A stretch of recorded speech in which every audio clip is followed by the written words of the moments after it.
जान्हवी राष्ट्रवादीचे पळसुरे इतर नेते उपस्थित आहेत. या सगळ्यांची धरपकड आता सध्या सुरू आहे नाशिकमध्ये. रस्ता अडवला होता, कांदा प्रश्न पेटला. विरोधी पक्षाचे नेते म्हणून ते आंदोलन करतायत, ठिकठिकाणी मोर्चे काढतायत. 12.5 रुपये कांद्याला भाव दिलेला असताना तो भाव वाढवावा अशी त्यांची मागणी होती. तो भाव सुद्धा मुख्यमंत्र्यांनी वाढवलेला आहे. असं असताना सुद्धा आंदोलन करून शेतकऱ्यांच्या बाजूचे फक्त आम्हीच आहोत असा केविलवाणा प्रयत्न महाविकास आघाडीचे नेते मंडळी करतात. परंतु मुख्यमंत्री शेतकऱ्यांना कुठेही वाऱ्यावर सोडणार नाही. कांदे उत्पादन करणाऱ्या शेतकऱ्यांना जास्तीत जास्त कसा दिलासा मिळेल यासाठी महाराष्ट्र सरकार कटिबद्ध आहे. त्या माध्यमातून मुख्यमंत्री आणि दोन्ही उपमुख्यमंत्री अतिशय चांगल्या प्रकारे ह्या विषयावर आपली भूमिका मांडतात. सर, तुम्ही आज इलेक्ट्रिक व्हेकल विकत घेतली आहे आणि पंतप्रधान नरेंद्र मोदी यांच्या आवाहनाला अनुसरून तुम्ही सुद्धा आता इलेक्ट्रिक व्हेकलचा वापर करताय. पेट्रोल गाडी पण विकली तुम्ही, तुमची काय नाही? बघा, मी गेल्या अनेक वर्षापासून पेट्रोल आणि डिझेलची गाडी घेत होतो. मध्यंतरीच्या काळामध्ये टेस्ला जेव्हा भारतामध्ये नवीनच झाली, ती टेस्ला सुद्धा पर्यावरणपूरक गाडी घ्यावी म्हणून मी घेतली होती. आणि आज आता आदरणीय पंतप्रधान नरेंद्र मोदी यांनी आवाहन केलेलं आहे की इलेक्ट्रिक गाड्यांचा जास्तीत जास्त वापर करा. आणि मी परिवहन खात्याचा मंत्री आहे. पर्यावरणपूरक गाडी घेणं हे माझं कर्तव्य आहे. 2035 मध्ये एसटी महामंडळाच्या सर्व गाड्या इलेक्ट्रिकच्या असतील अशी घोषणा सुद्धा मी केलेली आहे. आणि त्या माध्यमातून आम्ही रेट्रोफिटिंगच्या माध्यमातून जुन्या गाड्या ह्या इलेक्ट्रिक गाड्यांमध्ये त्याचं रूपांतर करतोय. तर घेणाऱ्या नवीन गाड्या ज्या आहेत ते पूर्ण आम्ही इलेक्ट्रिक घेणार आहोत. आणि त्यामुळे माझ्यापासूनच पर्यावरणपूरक गाड्या घेण्याचा मी प्रयत्न केलेला. आजपर्यंत मी जी पेट्रोल गाडी वापरत होतो ती मी विकली आणि ती विकून मी नवीन ईव्ही गाडी घेतली आणि त्याच गाडीने मी आज मंत्रालयामध्ये आलो आणि भविष्यामध्ये तीच गाडी मी कायम ठेवतो. नाही, बघा, एसटीची सेवा तर सर्वसामान्य प्रवाशांना आम्ही देणारच आहोत. कारण शेवटी आमच्या जीवर 55 लाख प्रवासी हे दररोजचा या एसटीतून प्रवास करत असतात. त्यामुळे भले काही प्रमाणामध्ये वाढ करून आम्हाला एसटी ही चालू ठेवावीच लागेल, परंतु हे तेवढंच सत्य आहे की दरवाढ ही सातत्याने होत राहिली तर एसटी महामंडळ हा तोटा सहन करू शकणार. एसटीला फटका बसतोय, तसंच स्कूल बसला सुद्धा फटका बसतोय. त्यामुळे ऑफलाईन ऑनलाईन ज्या आहे शाळा सुरू करा अशा मागणी होते. नाही, बघा, आता वेगवेगळे पर्याय वेगवेगळे संस्था काढत असतात. आता तो त्यांचा वैयक्तिक निर्णय. स्कूल बसेस घेणं, वापरणं किंवा त्या बंद करणं किंवा मग शाळा 2 सत्रांच्या ऐवजी एका सत्रात चालवणं वगैरे हा निर्णय सर्वस्वी शिक्षण मंडळाचा आणि शिक्षण विभागाचा आहे. त्यामुळे आम्ही त्यावर काही भाष्य करणं योग्य होणार नाही, परंतु प्रत्येक ठिकाणी काही ना काही पर्याय हा शोधावा लागेल. मागणी केलेली आहे आणि वित्त खात्याच्या माध्यमातून आमचे अधिकारी पाठपुरावा करतात. बघूया काही आठवड्याभरामध्ये.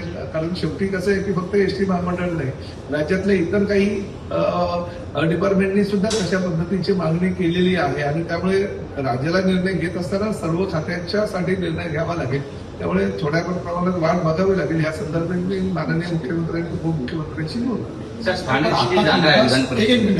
तुमचा आत्ता काही म्हणजे सध्या परिस्थितीचा तुम्ही आढावा घेतला, त्यानुसार तरी दरवाढ अपेक्षित आहे की भविष्यामध्ये? बघा, आढावा मी डिझेल आणि पेट्रोलच्या बाबतीतला सगळे अधिकारी आणि सगळ्या म्हणजे इंडियन ऑइल आणि त्याचबरोबर नायरा आणि रिलायन्स कंपनीचे सगळे लोक आमचे जे पदाधिकारी हजर होते त्यांच्या बोलण्याच्या माध्यमातून त्यांचंही हेच म्हणणं आहे की ही जी वाढ आहे ती वारंवार होते. आम्हाला पुरवठा सुद्धा कमी आहे. त्यामुळे ते सुद्धा काही सांगू शकत नाही आजच्या परिस्थितीमध्ये. पण भविष्यामध्ये काय होईल हे आताच मी काही सांगू शकत नाही. परंतु जी वाढ आतापर्यंत झालेली आहे, सुमारे 7.5 ते 8 रुपयाची वाढ प्रति लिटर झालेली आहे. आणि एवढ्या मोठ्या प्रमाणात म्हणजे जवळजवळ 10,87,000 डिझेल आम्ही दर दिवशी घेतो. तर आमच्या उत्पन्नावर आणि आमच्या नुकसानीवर त्याचा परिणाम फार मोठ्या प्रमाणात होणार. किंवा भवियाच्या सपोर्टने शिवसेनेचा मला पण ह्या बातम्या ज्या आहेत त्या सगळ्यापासून तुमच्या चॅनलच्या माध्यमातून खाली ऐकतो आहे, बघतो आहे. मला सध्या परिस्थितीमध्ये तर त्या विषयावर माझी कोणाशी चर्चा झाली नाही. परंतु आज आमच्या सगळ्या मंत्र्यांची आणि आमच्या काही प्रमुख नेत्यांची बैठक आहे.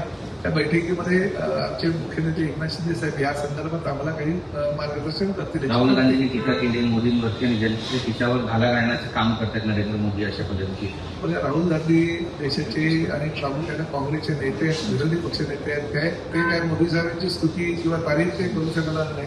जागतिक अर्थव्यवस्था ढासळलेली असताना देशातील अर्थव्यवस्था शक्यतो योग्य ठेवण्याची परिस्थिती आज नरेंद्र मोदी यांच्या नेतृत्वाखालच्या या महायुती केंद्रीय सरकारनं गेल्या 12 वर्षामध्ये केलेली आहे. काही प्रमाणामध्ये कधी चढ उतार ह्या अर्थव्यवस्थेमध्ये होतच राहतात. तरी सुद्धा आम्हाला खात्री आहे की नरेंद्र मोदी यांच्या नेतृत्वाखाली एनडीएचं सरकार योग्य प्रकारे सर्वसामान्य जनतेला दिलासा कसा मिळेल यासाठी प्रयत्न. काय परिस्थिती आहे, कशा एसटी पद्धतीने महामंडळाला messrs Indian oil corporation limited, messrs Hindustan petroleum corporation limited, messrs नारा एनर्जी लिमिटेड आणि रिलायन्स इंडस्ट्रीज या 4 कंपन्यांकडनं डिझेलचा पुरवठा होत असतो.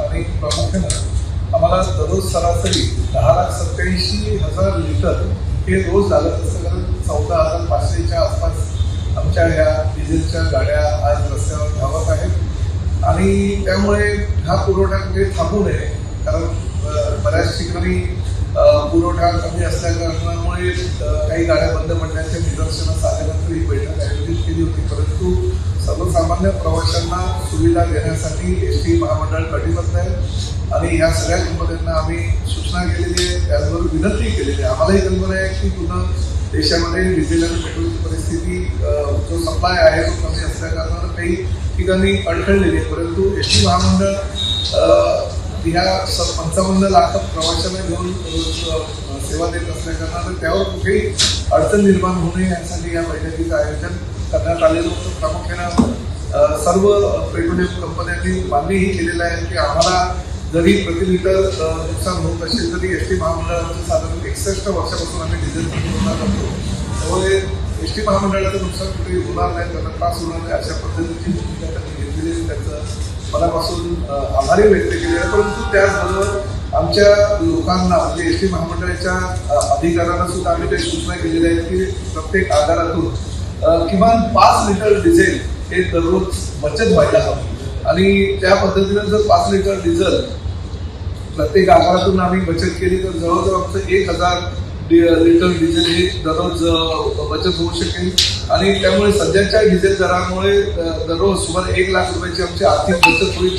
यासाठी निहाय डिझेल बचतीची उद्दिष्टे तातडीने निश्चित करण्याच्या सूचना मी आमच्या अधिकाऱ्यांना दिलेल्या आहे. ज्या चालकांच्या चुकीच्या पद्धतीमुळे म्हणजे किलोमीटर प्रति लिटर 10 लिटर कमी जर लिटरचा नुकसान होत असेल तर त्या वाहन चालकांना आपण समुपदेशन म्हणून योग्य प्रशिक्षण देण्याच्या सूचना मी केलेल्या आहेत.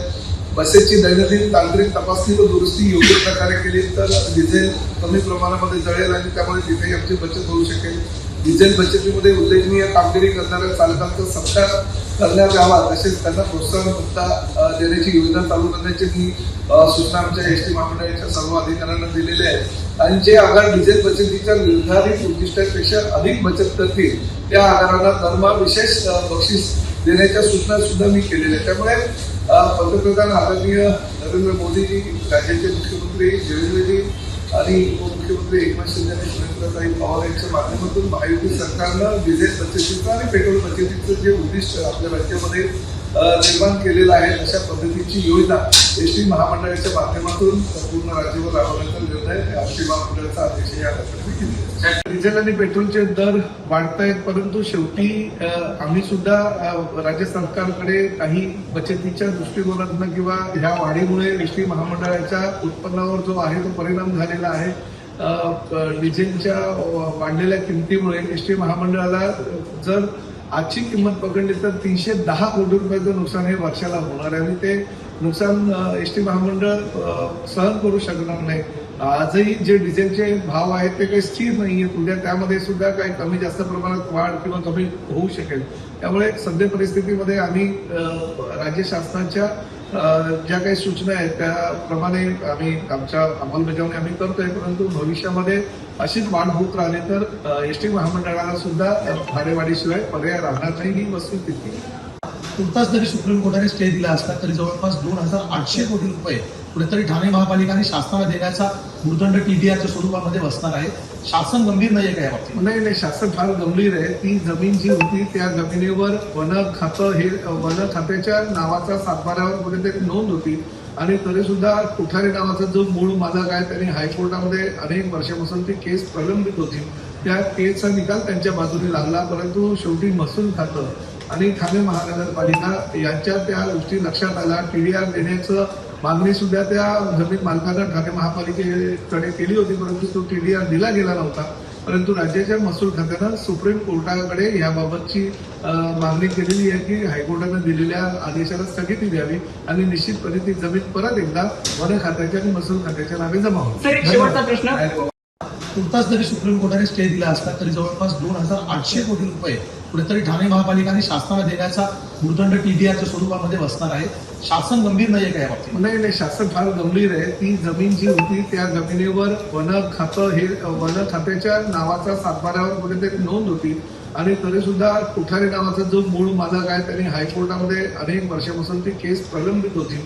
त्या केसचा निकाल त्यांच्या बाजूने लागला, परंतु शेवटी महसूल खातं आणि ठाणे महानगरपालिका यांच्या त्या गोष्टी लक्षात आल्या. टीडीआर देण्याचं मागणी सुद्धा त्या जमीन मालकानं ठाणे महापालिकेकडे केली होती, परंतु तो टीडीआर दिला गेला नव्हता.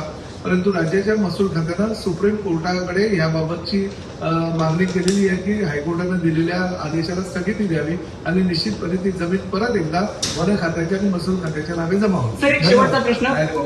असं म्हटलं जातंय की जे काही अधिकारी आहेत या सगळ्या गोवाहतूक असेल किंवा बकरीसाठी ज्या परवानग्या आहेत यासाठी परिवहन खात्याचे जे जबाबदार अधिकारी असतील त्यांच्यावरती कारवाई केली जाणार. नाही, बघा, मी स्वतः माझ्या जे परिवहनचे आयुक्त आहेत त्यांना दूरध्वनीवरून कल्पना दिली होती. काही पोलीस अधिकाऱ्यांचे मला फोन आले होते आणि त्या माध्यमातून आम्ही 22 तारखेलाच पूर्ण राज्यासाठी परिपत्रक काढलेले आहे. ज्या ज्या ठिकाणी अवैध वाहतूक होत असतील, जनावरांची वाहतूक चुकीच्या पद्धतीने करत असतील त्याच्यावर कठोर कारवाई करण्याच्या सूचना आणि निर्देश मी दिलेले आहेत.